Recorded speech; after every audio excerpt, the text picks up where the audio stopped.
Today we're going to try and make some kind of vice stop. I'm going to use it as a kind of basic get used to my mill project.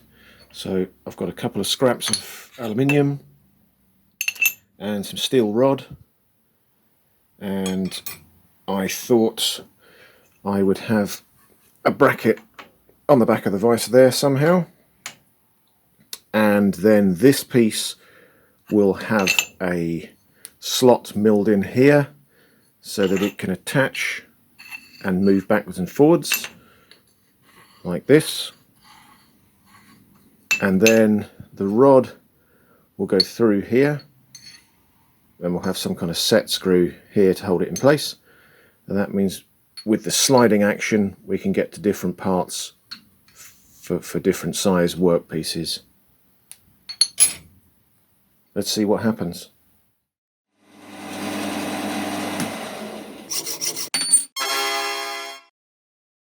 My milling vise has got a couple of holes already drilled and tapped in the back of the fixed jaw, so this piece is going to fit on here. Luckily it's almost exactly the right size. I've just got to take a tiny bit off the top. I don't really have to, but it'd be nice to make it look neat. Let's just measure that and get that done. Okay, this distance is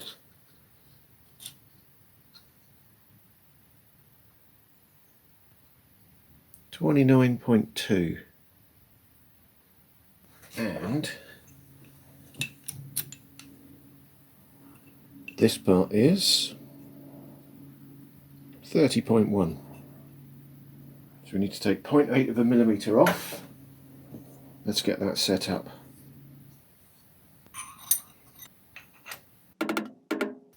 Right, safety glasses on. I already had a face mill in the milling machine that'd be fine for this job, so I touched off on the surface of the part, moved down 0.8 millimetres, and then milled across the top of the part.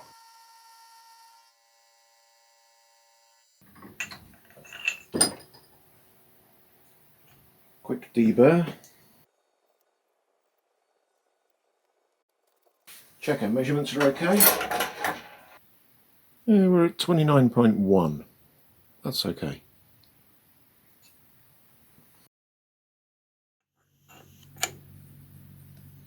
Yep, that's a good fit.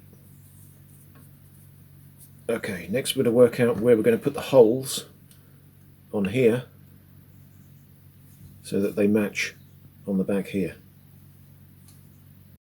I've got to work out the gap between these two holes, here and here.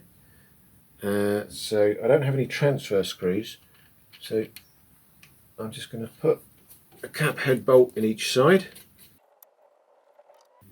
Then I'll just measure across these two.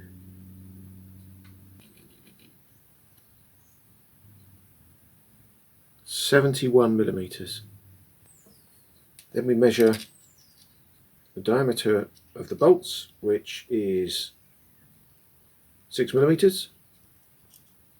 We take that off the overall dimension, which was 71, which leaves us with 66 millimeters between centers.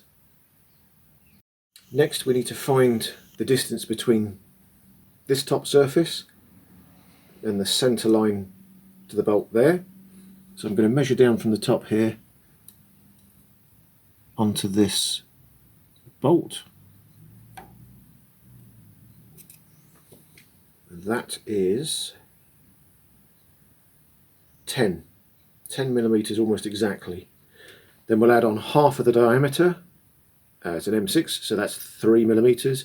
So that gives us 13 millimeters from this top surface to the center of that bolt. We're now going to measure from this surface to find the distance to the center this way.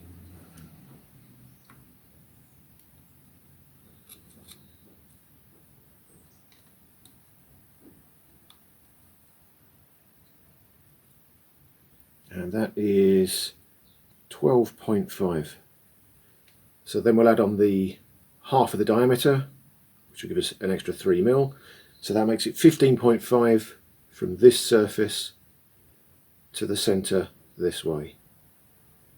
Right, I printed myself a sketch from Fusion 360 so I don't get confused, as that's easily done. I put a little dot just here in this corner to remind myself where all the measurements are referenced from.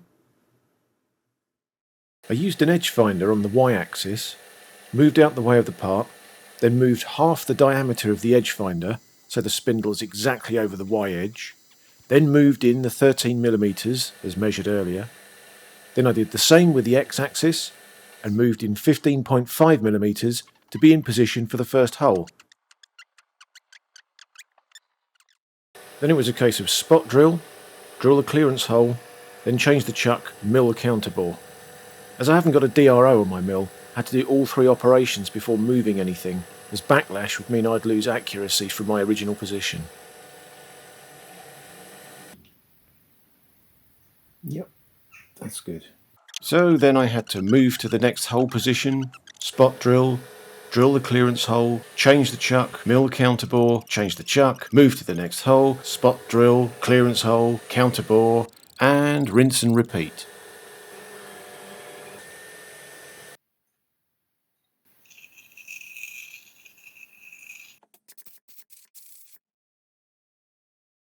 Just do a quick test fit, see how we're doing.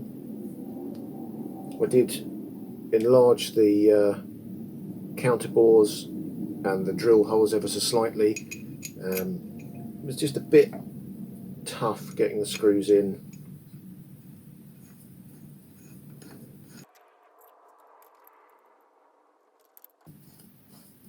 Yeah, they now go in much better.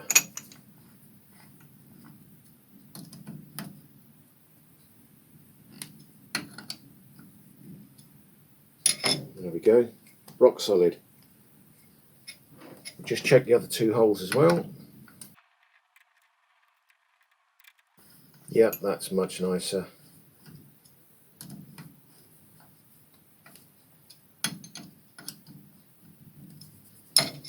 Oh yeah, pleased with that. Okay, next thing, drill and tap a hole here. I squared up the piece in the vise to make sure I was going to drill a nice straight hole. Then I found the edges of the X and Y to make sure I got the hole in the centre. A quick spot drill, then drill the correct size hole for tapping the thread, taking care not to go too deep and break into the counterbore for the fixing hole. Then I tapped an M6x1 thread. Unfortunately, the combined height of the workpiece, tap and tap wrench meant they were too tall to use a tap follower in the mill or pillar drill, so I had to tap freehand in the vise. I used a taper tap first. It felt like it followed the hole reasonably straight.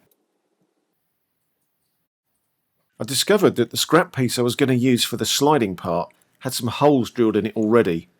One was close to the end of the piece where I wanted to mill the slot, so I quickly changed the bandsaw blade for a metal cutting one and opted to cut a bit off, giving me a solid end where the slot was going to be. Right, the next part we're going to deal with is the sliding bit on the side here, which is going to hold the rod. And I've noticed it's already got two tapped holes, and they are an M5 thread.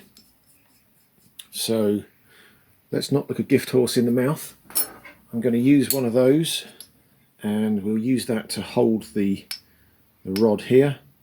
So we'll drill a hole here so that this bolt can clamp down and hold the rod in whatever position we want that held in. And I'm not going to drill it centrally. I'm going to go slightly below, just so that these can have the threads here can have as much grip as possible to grip on the rod. Now I'll just mark that up and then we'll drill a hole. Now here's how I should have measured the bolt holes on the back of the vice jaw that I was talking about earlier. On the back of your calipers is this step here. Can you see that? Yeah. And rather than try and measure like this, where it won't be accurate because you're not straight, you can push this until it reaches the bolt and get a much more accurate reading. And that gives us 7.6, and it's an M5 bolt, so we'll add on another 2.5, which gives us 10.1 from this edge to the centre line there.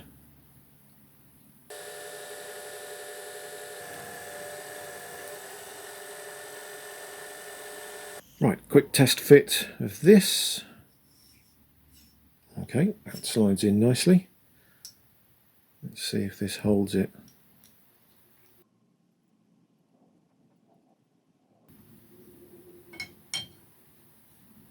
Yep, there we go. So we can lock that in whatever position we need to.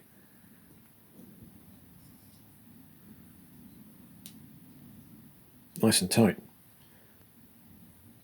The next thing we need to do is mill the slot in here to allow us to attach here and then move backwards and forwards so we can put the stop in different positions. Obviously there's a finite point we can go back here, and that's the furthest we can go this way because we hit the vise with the rod, which conveniently is exactly in line with this screw hole on the top here. I think you can see that.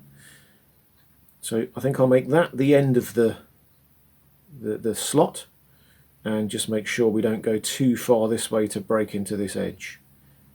I'll just measure and mark that up, and then we'll cut the slot. Once again, I used my edge finder to make sure I was central to the part. Then I began the tedious task of milling the slot.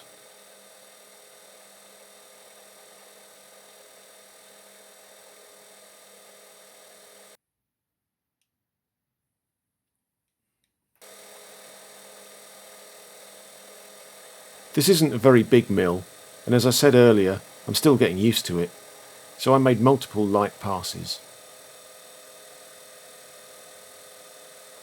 I cut the slot just wide enough to allow the bolt to slide easily, but without too much slop.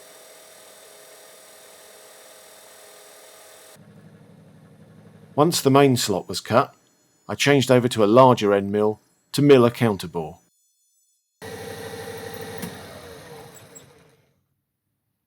Okay, quick bit of deburring, and here's what we've got. It's not quite as smooth as I'd like it to be. I think my 12mm end mill isn't as sharp as it wants to be. It didn't like plunging every time I moved it down a little bit, but it's okay.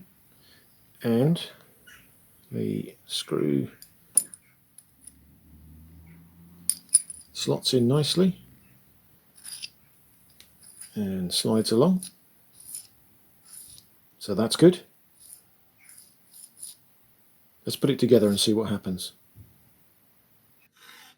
I cut down the rod to a more sensible length. Nothing precise, just eyeballed it to be long enough to reach the far end of the vise when the bracket was at its furthest position. Then I took it over to the lathe to clean up the end and used a file to break the sharp corners. I flipped the part around and did the same to the other end.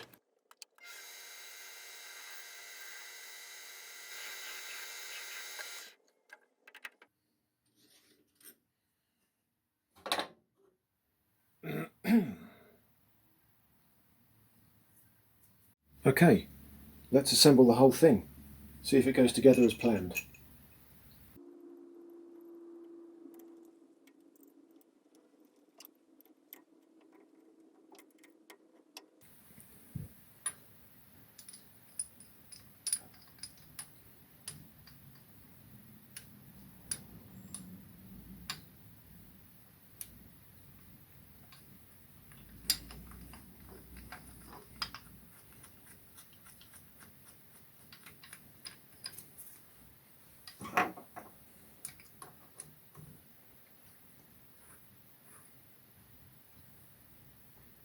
Yep, that fits nicely. That slides about.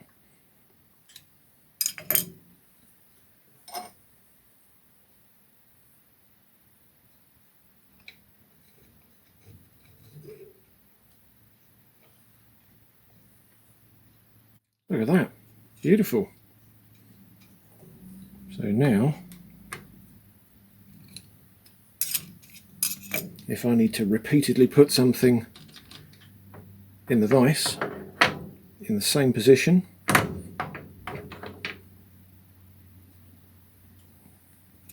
I can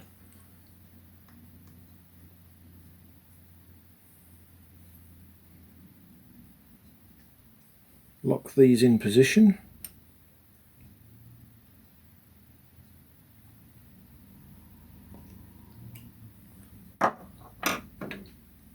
And now I can remove and safely put this back in the vise in exactly the same place every time.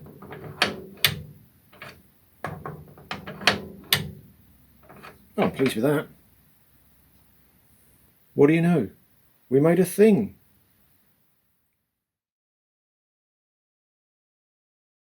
Hello everyone. Thanks for sticking with me throughout this endlessly repeatable video. If you enjoyed what you saw, I'd very much appreciate a thumbs up. And if you fancy joining me as I make other things, then perhaps you'd even consider subscribing. Hope to see you on the next video. And as always, thanks for watching.